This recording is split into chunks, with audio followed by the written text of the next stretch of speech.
being present here. Media, as always, ladies and gentlemen, we appreciate your presence here.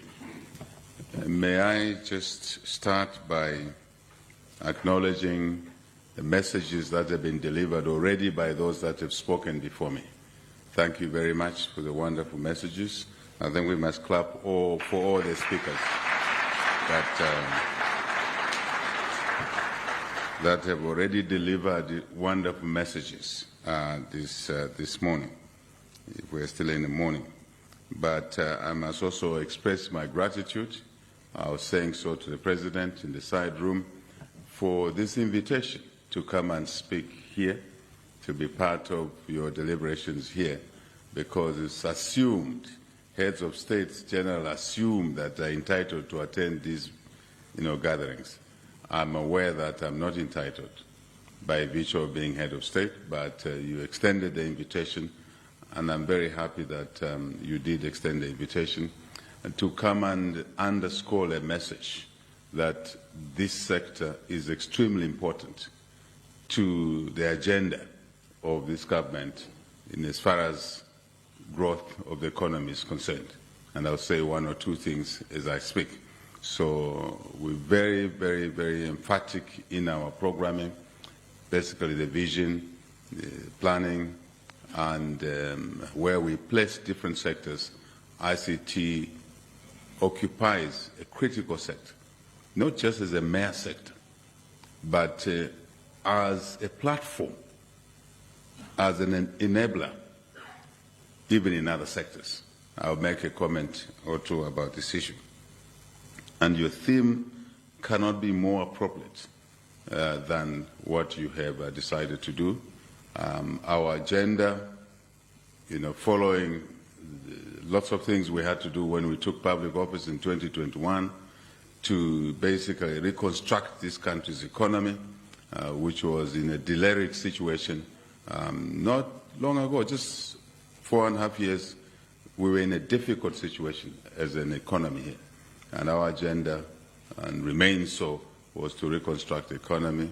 And we had to deal with lots of things, debt restructuring, basically drought, and a number of other challenges. But we always knew that we kept our flag high about our intent, deliberate decision to grow the economy. We would need the ICT sector. We knew, and I'm glad that you have risen to the occasion. May we clap for this. So the theme is doubling the economy. Where I stand, we can achieve more than doubling our GDP, because this country has immense potential for growth. The ingredients are there. Resource endowment is there. The timing is right. With the critical minerals that we host as a nation, and that the world needs these minerals, the numbers we're talking about are still small. We can do much more. We've been in a comatose situation as a country for too long, far too long. This is a time to explode our growth. And this sector, Chair, President, must lead the charge. Almost in everything that we want to do, this sector must lead the charge, because you are the right ones to do so. So don't look over your shoulder. Just look in the horizon there. And your eyes must pierce through even the walls, so we can see things that ordinary people don't see. That's what technology allows us to do, to see things that the ordinary eyes cannot see. So thank you very much for your choice of theme, and technology in general, artificial intelligence in particular. You already mentioned that we're accelerating the uptake of technology, ICT technology, artificial intelligence. I'm glad you mentioned the Mingomba mine project. For visitors, this is a project we basically developed out of an existing, it's a mining project, out of the existing mining tenement. And we all walked over this tenement and we were scratching in the corner of the whole tenement but then technology comes, it's applied. Under our noses, we discovered one of our largest copper deposits in this country. And we're now developing initial target of over a $2 billion mine. And already numbers are showing that it will be a much bigger mine. And we expect that this mine will contribute towards our 3 million tons of copper target per annum, 3 million metric tons of copper per annum, copper alone. So this mine, when it's in production, it should be able to bring on stream close to 500, 600,000 metric tons. If you do your numbers, 3 million target, one mine alone should give us over 500,000, 500,000 metric tons.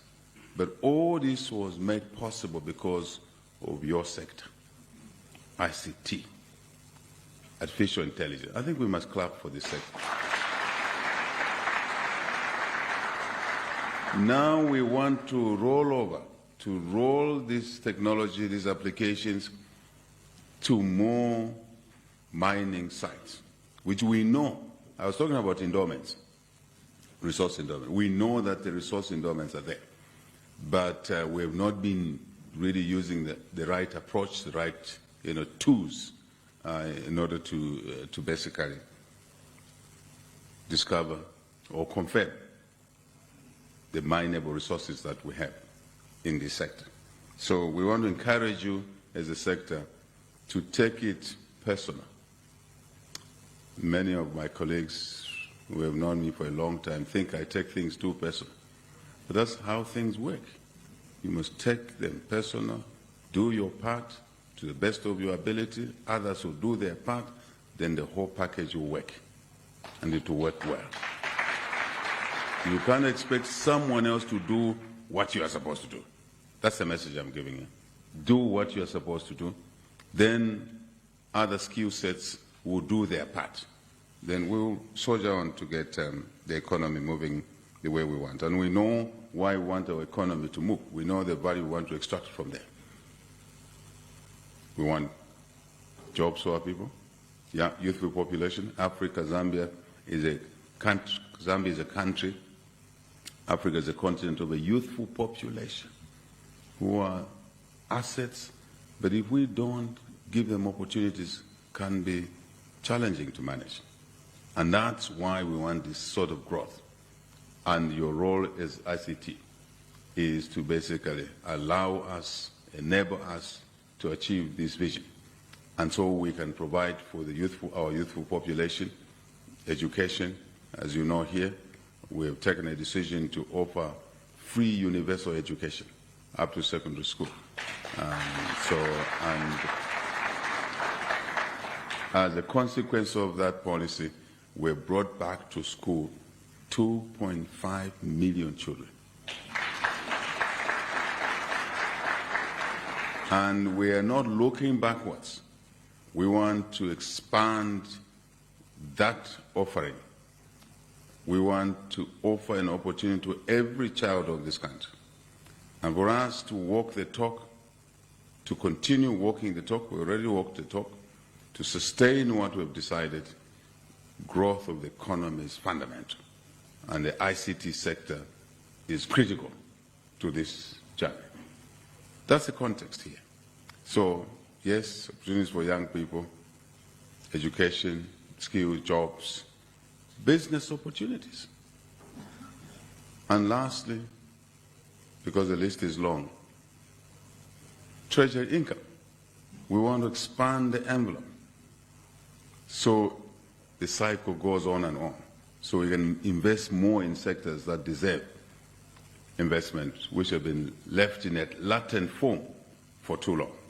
So, President, we placed a heavy load on your shoulders.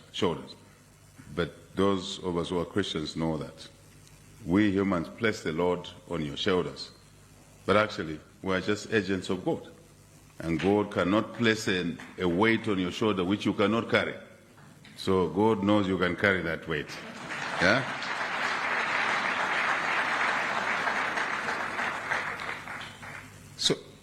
Let me just articulate a little bit around your theme and the growth agenda. Post-August this year, and Zambians know why I'm saying post-August this year, God's will, courtesy of the people of Zambia, in this growth and explosion we are talking about, we now want to drive growth from the regional levels as well. We have 10 provinces in our country, and by and large, most of this GDP is generated by 5 provinces. Top 3, then the other 2. But this government wants to reverse that situation so that every region, every province now will have a deliberate economic growth programs, projects, investments that will explode the potential of all the 10 provinces. Those that are already doing much better, we will even invest more in them so that we can deepen their growth and their contribution to the overall economic growth targets. So now your sector again is critical. So the universal coverage you're talking about, the connectivity you are talking about in your speech, to us, we put context to it, contextualize that, and that these platforms, this connectivity must be available in every corner of our country so that we can load the development programs and projects and investments upon those platforms. That's the way we see it. And I think I'm here to encourage you to do more than what you've done. The accolades you've won are our collective accolades. May we clap for our IT sector.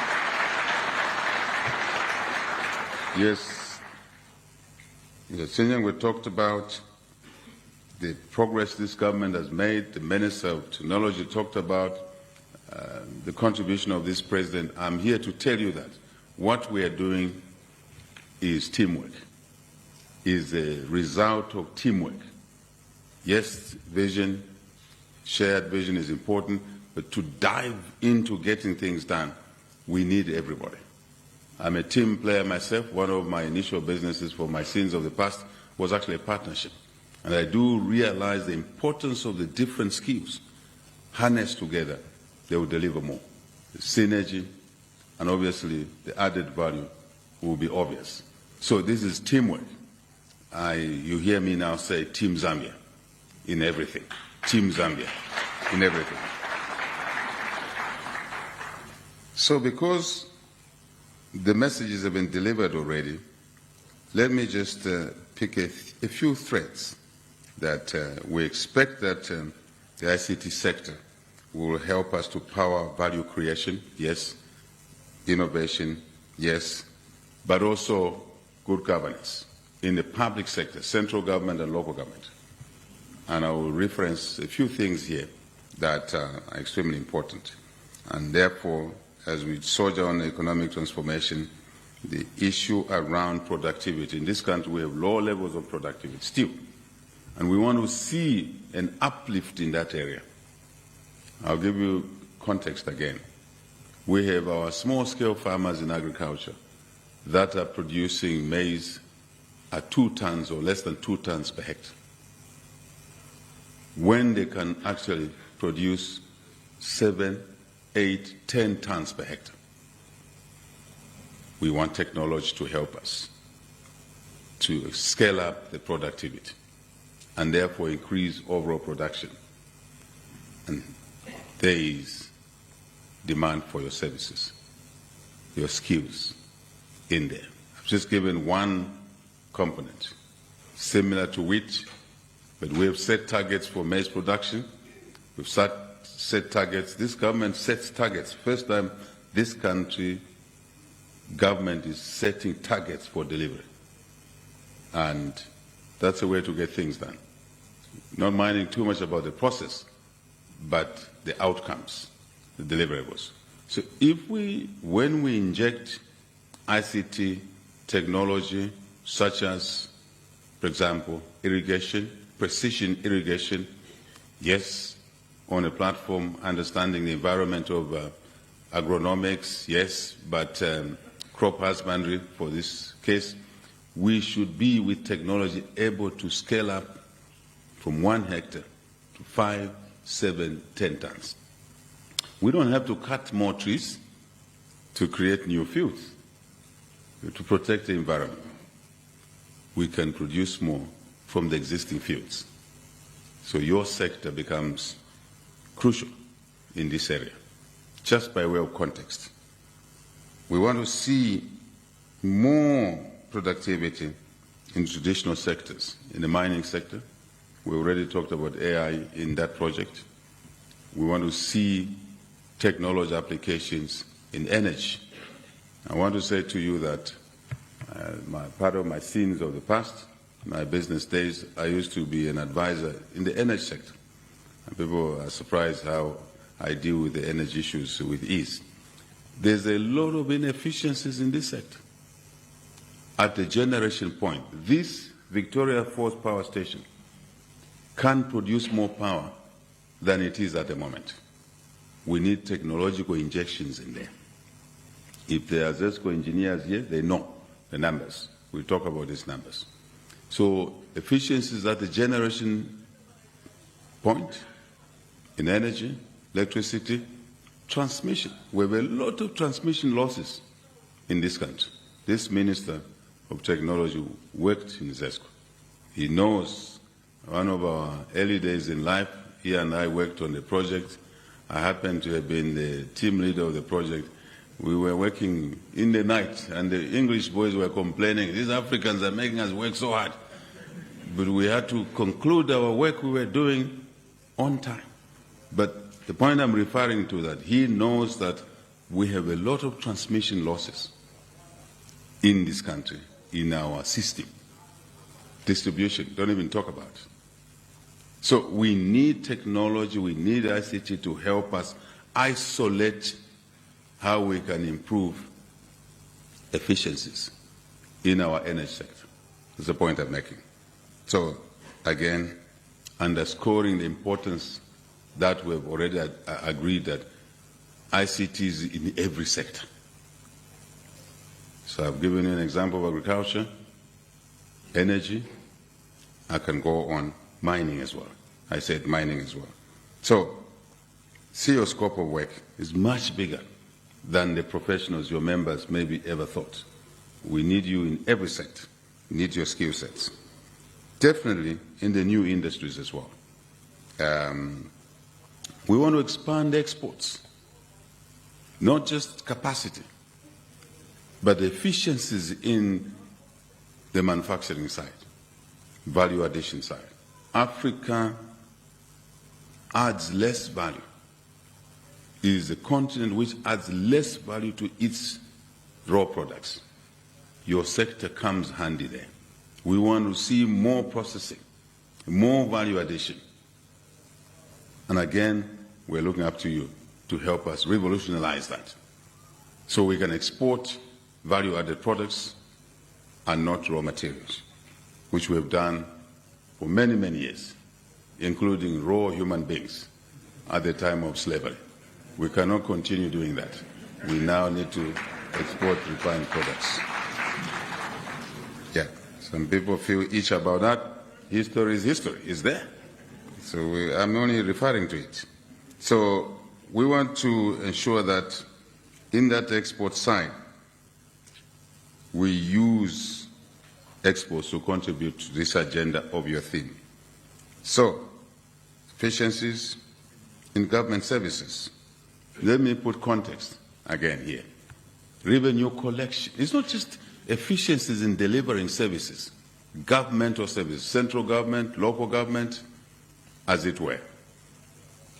Communicating quickly, yes, but we want to reduce workshops in government so we can use technology, virtual meetings, right?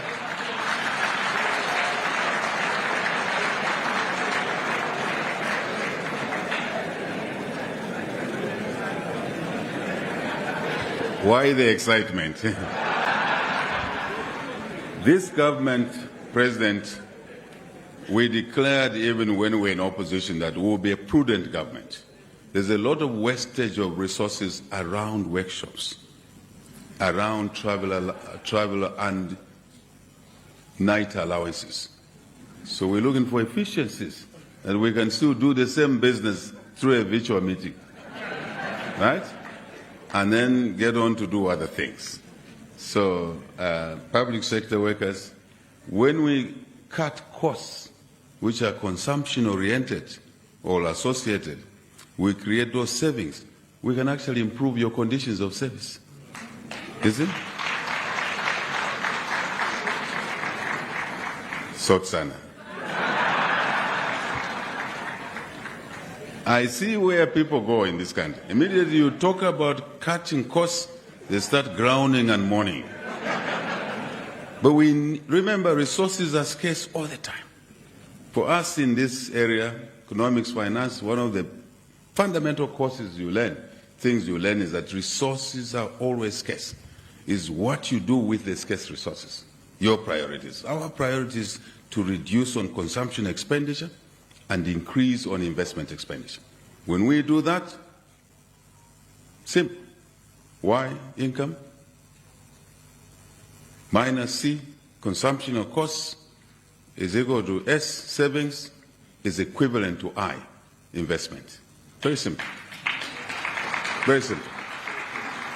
And that will lead to a cycle of growth, which is what your theme is.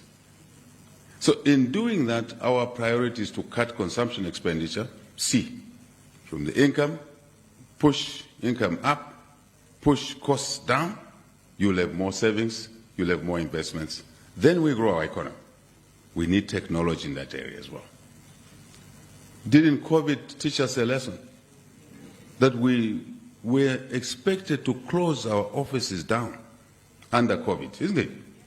But what enabled us to continue doing business? ICT, technology. May we clap for this sector again.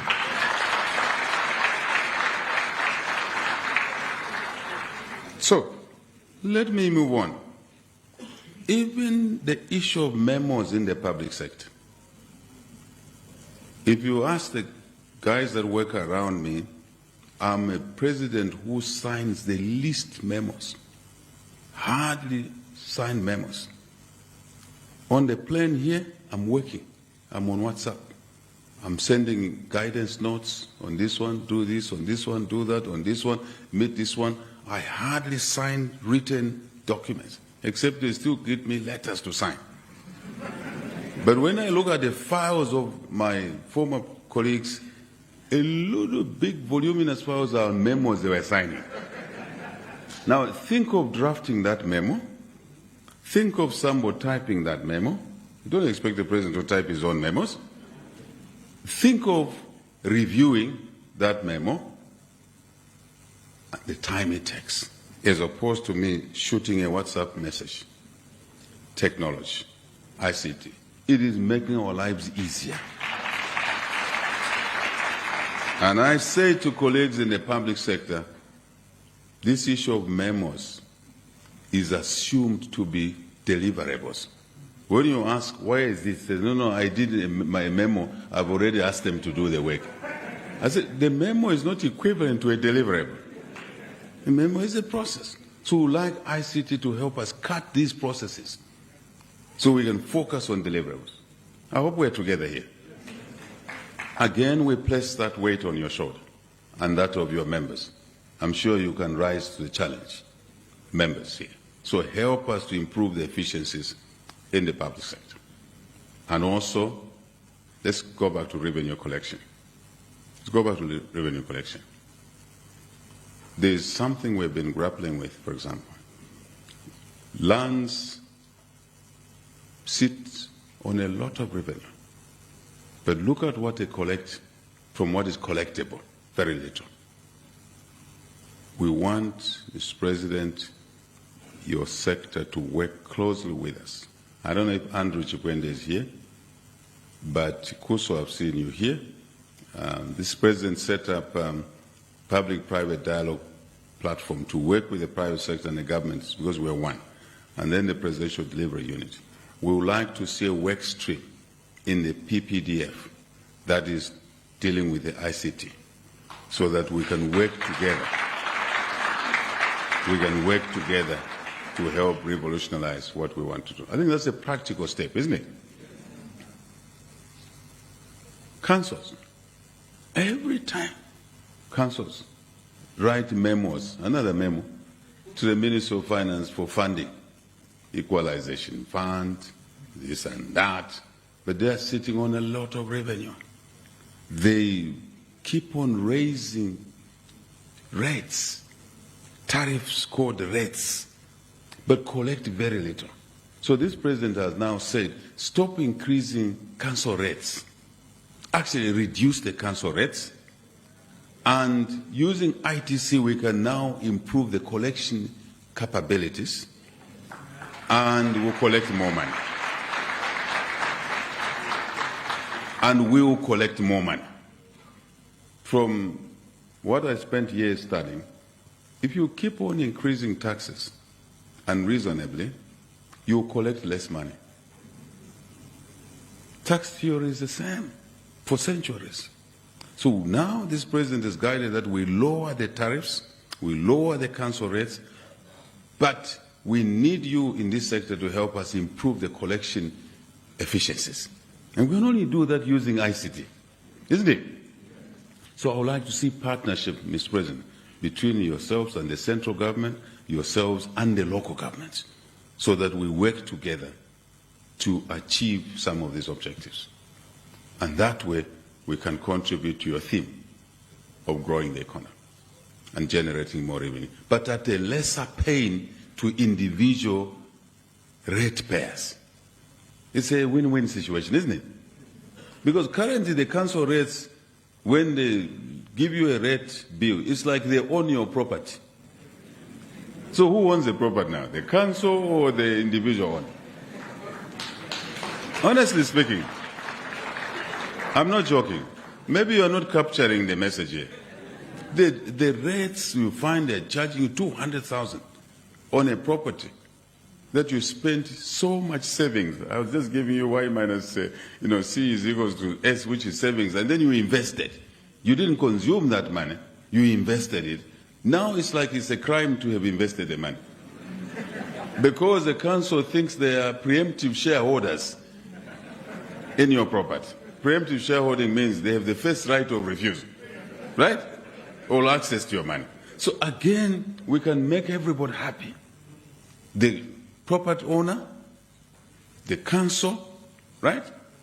Everybody will be happy. It's a happy marriage. So ICT again. I thought I should put context to some of these issues, which now shows you the volume of work, the growth you have talked about. We can triple it if you go to do more in these areas, central government, local government, and indeed the private sector. There's no question about it. So I believe I've made a point there that is important. And so the role of ICT cannot be underrated at all in shaping our economy through the digital roles or responsibilities. And we need to make sure that this becomes truly the engine, Mr. President, not peripheral. In the room there you're saying, I'm using the small p. I said, no, use this big P. You won't be the head of state. You'll still be just the president of the ICT. Thank you very much. Just to confirm also a few things, government is committed. This government is committed. I'm grateful that you have been following what your government has been doing.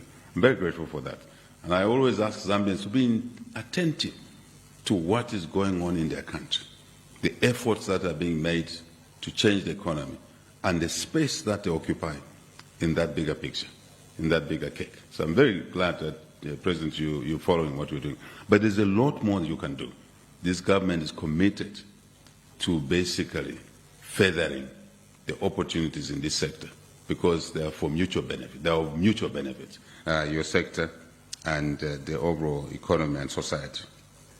So I'm sure you're aware that we have a $100 million World Bank project, joint project with us, to expand this sector. So let's utilize this project effectively. I detest this thing where we have a project, there's funding in the project, but the uptake is so low. And then we stretch to uptake to utilize the project on a longer period. We're delaying development. We are delaying the target as per your theme. So again, let's work with the governmental colleagues, Minister, with the association to see how we accelerate utilization, effective utilization, prudent utilization of that resource envelope. It's a critical really to helping us achieve our agenda. Nationwide expansion of the digital footprint, I think you touched on it, the Minister has touched on, let's continue doing that. Digital government, I've already talked about. Let me again repeat what I said. Post-August this year, we are driving regional economies, provincial economies, since we call our regions provinces, and the digital space and utilization is very important there. But we will also now overall drive digitization more than ever before. Because first, what we've been doing was to just restore the economy. Now we know what we've done. We've seen the benefits. You see what we call positive convergence of variables, key variables. What are they? Interest rates coming last. But you've seen inflation going down. The forex market is behaving very well. So now we want to drive other things. And those things will anchor growth. And I think in the regions, as I said, we need your support, your participation. You also know that government is doing a couple of things that the digital revolution has enabled us to achieve. We're even cleaning up facilities, I'll tell you, like social cash transfer, FISIP, cash for work. We don't want duplication. But before we started uptaking digital tools, one fellow will be drawing resources from social cash transfer and also on FISIP and on cash for work. Once we went digital on FISIP alone, inside FISIP, we were able to knock out 215,000 non-intended beneficiaries. On just one instrument. Now imagine how much money we lost over the years, last 20 years or so. This is not what the government wants, this government. 215,000 unintended beneficiaries were drawing every year facilities on FISIP. But they didn't exist. How were they created? Fiction. Even by agricultural officers. They ended up creating dead cooperative members, maybe 30, 40. They don't exist. But we had no capacity to clean up. Now we've cleaned up. So this year we moved 100% FISIP. In fact, that was 70% of the FISIP facility. We did it just a pilot. So this year we have done 100%. It means there's more savings. Can you imagine now we can cross to other facilities, cash for work and other things. It means potentially there are savings that basically we're sitting on and wastage has been going on for so long. And that money, again, we take it from consumption to investment expenditure. Your sector becomes important. Test of the pudding is in the eating. We already tested that. So, President, again, we want to see more collaboration between you, your professionals, our professionals, and the public sector, central government, local government. Challenges for you, but business opportunities, even for those who are displaying what they're doing outside there. Great, great, great opportunity. Just to also mention to you, last week on the Youth Day, the government launched the Imisepela app. I think you followed that, some of you. Already it's the biggest kind of in that category of apps in days. And so we want to continue working with you on issues like that. So we can connect the youth to job opportunities, to training opportunities. How could we do it without ICT? Impossible, isn't it? Yeah, so we need your support in there. school curricula, just basic things. School curricula, e-health, e-education, everything. We like to see your involvement, your support in there. I'm sure you are also aware that Cabinet sat 2 days ago and we approved the 24-hour economy. 24-hour economy. So for you ICT professionals, hakuna kulala. Hakuna kulala. There's no working hour.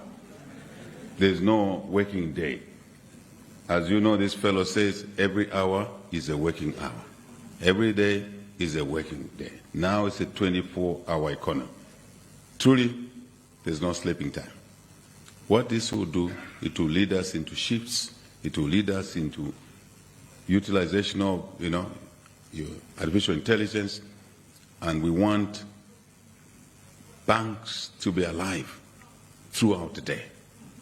Transactions must take place throughout the day, right? And I want to challenge you that this fellow sits on the African Union Reform Committee. We're working to reform the African Union. A couple of us who are newer in the presidency and come from private sector want to change the narrative that we don't go to Addis Ababa to talk politics every day, to talk this thing. We want to raise the agenda of our economies at the African Union table. So we talk more about how we can increase intra-African trade. You are aware of the Africa Continental Free Trade Area, right? It's a mouthful a little bit. Let's call it a free trade area. We trade the least with each other on this continent. You presidents like Yasinyangwe there, we challenge you. You cannot allow that situation to sustain itself. We need to change it. What will allow us to deepen intra-African trade is the ICT platforms, connectivity. We are even ambitious there. We are talking about our own clearinghouse. Huh? That's what we're talking about. We're talking about trade platforms there. Today you go to Eastern DRC, they need food. If you check the nshima they are eating there, it's meal from overseas. Overseas. You know what? Abroad is different from overseas. Right? It means outside the continent, the seas. To cross the seas, it means you have left Africa, isn't it? You are in the Red Sea, or you are in the Atlantic, or Indian Ocean, or call it anything. But yet, today Zambia is sitting on a surplus maize. But the orders being placed for food in Eastern DRC, our land neighbor, the procurement is overseas. That's criminal. That's absolute criminality. We need to know what stocks of food Zambia has and the deficit areas, and then move the food. Your platforms will allow us to do more of these things. And at a political level, we are taking those decisions. Now it's for you, the professionals, to help us walk through those decisions so we can do more business, more trade with each other. We know who has more maize on the continent at a touch of a button. We know who needs maize. We know who needs wheat. With these wars going on, we now need to do more with each other. Fertilizer we produce, someone needs fertilizer. It must be a touch of a button. At 01 in the morning, since there's no hakuna kulala. Hakuna kulala means there's no sleeping, right? So, Mr. President, this is the kind of stuff that I thought I should share with you when I'm here, rather than just saying things that have already been said. But I'm putting context to what you can do as part of this journey towards doubling our economy. But Africa as an economy can do more. Ghana and Zambia, we should do more. President Mahama and I agreed we should do more with each other. I think when he visited, we were able to actually do some deals. Exactly. So this president doesn't want to go for ceremonial state visits.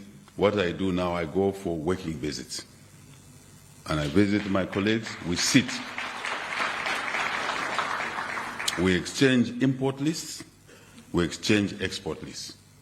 Then we say, okay, you import this, I have it, buy from me. You export this, I import this, buy from you. Take that serious as the ICT professionals. You make our lives easier and the lives of a poor kid who needs to be in school. But to be in school, they need us as government to fund them. For us to fund them, we need to generate revenue. For us to generate revenue, we need the economy to expand. For the economy to expand, we need the ICT tools. Simple, very simple. Where is it? I don't know why people complicate things. Yeah. Your profession brings a lot more to the table. We've talked about generic provisions. What else? In our partnership with the private sector, with yourselves, I'm looking for something. Coming from outside government, I found one of the things that really pisses me off. It's the slow actions, the delays in getting things done. And we are looking up to you to help us speed up execution. Because you are the ones who can help us. So in the economy, we still do things too slowly. We're looking up to you to help accelerate the speed at which we execute even that which we've exchanged memos and agreed. They still take too long to happen. So speed of execution, we're looking from you. I believe that we've covered the things that I wanted to cover, but we want ICT to be inclusive. We don't want to leave out certain sections of the population or businesses or regions. I think comes back to the connectivity, comes back to all the heavy lifting that has been done in terms of investments. But the softer side, we would like to see that coming through as well. Yeah? I was born in a rural place myself. Unlike many of you who were born in a maternity wing of a hospital, me, I was born in the village, grass-thatched house, no running water. My grandmother was a midwife to my mother. We do not want that situation to continue for our mothers, aunties, nieces. So we want to see ICT again to help us on the maternity side of the health, right? So they can access medical advice through connectivity, even in the remotest rural areas. We want those clinics. This president has directed that all health facilities must have maternity wings. I'm sure Zambians are aware of that. But having a maternity wing is one. But we also want that maternity wing to have connectivity to a superior doctor somewhere, because we may not have all the staff at that local level. And we'll save a mother, we'll save the life of a child. Those are practical things, Mr. President. We would like you to include in your work schedule stream, call it whatever you want. How are we placed in those environments? That includes schools. How are we placed? Yeah? So no one should be left behind. Communities, regions, youth, elderly people. I was saying to a minister, I'm a farmer myself. Some of the things I do. And before the onset of this mobile money, right? To pay salaries to some of our ranches which are in the remote areas, you have to physically move cash there. Now all of our rural ranches, salaries come, mobile money. So simple. You have made our life easy. Can we clap for ICT? Huh? So now the risk of being hacked by thieves is minimal. Because the thieves used to start, I'm not joking, a lot of my neighbors got shot dead around salary pay time. because the thieves followed them to the bank, they saw them withdraw the money, followed them to the farm, and took them out. Now, that business, that opportunity, if you want to call it that, is gone. You don't have to carry cash. So thank you very much for that. May I also say, we're looking for solutions which are Zambia grown, which are Africa grown. Don't just consume these technologies as professionals. I'm challenging you now. Right? Kenya came up with M-Pesa. M-Pesa? Yeah? Ghana is doing a couple of things. Mr. President, here, we want you to innovate here. The young people must produce products that are appropriate for our own economic environment. I'm talking about ICT products. So let's move in that direction as well. I do believe that then we'll have appropriate technology. You must collaborate beyond your own profession.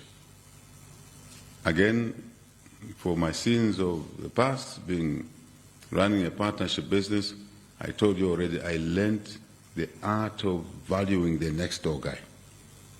I grew up in a professional hall. I didn't have an office in the areas. You shared the desks, a desk, big desk, then we all sat around. And I value that kind of stuff. And then the file moved from one person to another, with different skills injected in one product. Cross-fertilize. You like backroom? Someone already talked about it. Adwa kwenshobu shiku. Bamutaja? We like what you do in the night, in the backroom, but step out to cross-fertilize with other professions as a profession. Many of you are engineers, a bit insular, and like priding yourselves of your technical capability, but your technical capability only matters if it can solve a problem, a real-life problem, isn't it? So talk to other professions. I'm here to challenge you. Talk to other professions, and vice versa. Help us to fight cyber crimes. We love technology, but it's also becoming a menace. Harassing women using the technology. Stealing money using technology. Right? Pulling down systems. The same skill that you hold can be used dangerously. Can we use our skills properly? Let's be proper professionals by using our skills to solve problems, not to steal money through the digital technological ways. Not to entice people about Ponzi schemes. Ponzi schemes. I'm a subject of this. No HH is sponsoring this. Can you contribute so much so that you can be paid so much? Let us fight this together. And that's a challenge, Mr. President, and the other presidents from the continent. Let's benchmark in this area. Our president here of ICT Association of Zambia. Let's benchmark. No need to reinvent the wheel. If Kenyans have found a solution on the cyber crimes, Ghanaians have found a solution. President Mahama actually gave me, I think, Minister, you're aware, gave me suggestions on what they're doing there. And we would like to piggyback on that. Yes, we talk of you developing products, but you must also network so that you don't waste time to research on something whose solution has already been found somewhere. So please network, benchmark. As I sit down, let me say to you, no profession works alone. I've already touched on that. You are part of the Zambia economy. You are part of the Africa economy. Be truly part of the Zambian economy and the Africa economy. Let us work as teams. Let us build a digital platform or platforms that are durable, reliable, that are efficient, that will pick problems. Right? solve those problems. Innovation, talked about it. This country has to develop. Come rain, come drought, this country has to continue posting growth. We posted over 4% growth in the worst drought in living memory. We still grew the economy. So with your technology, your knowledge, we would like now to build resilience so that in challenging times we can rely on technology, on ICT, rely on you to build resilience so that growth and more growth is realized with attendant benefits. Let's love our country. I hear a lot of things, I read social media. I say, this chap posting this thing, is he Zambia? Let's love our country passionately. Then that will be seen in the way we do work in our profession. Let's love Africa. This business of crossing the Sahara onto the Mediterranean Sea and dying on those boats, no. Let's keep our young people here because we can offer them opportunities. And the opportunities are there. May God bless you all. May God bless our country and our country.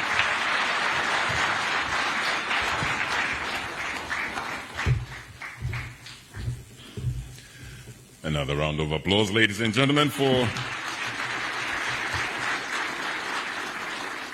our guest of honor, the President of the Republic of Zambia. Thank you so very much, sir, for those remarks. Please take your seats. Mr. President would like to take full advantage of your presence here today. There are some members of the association that will be given awards, will be conferred with awards and different conferments that will take place. And so we would like to ask the President of the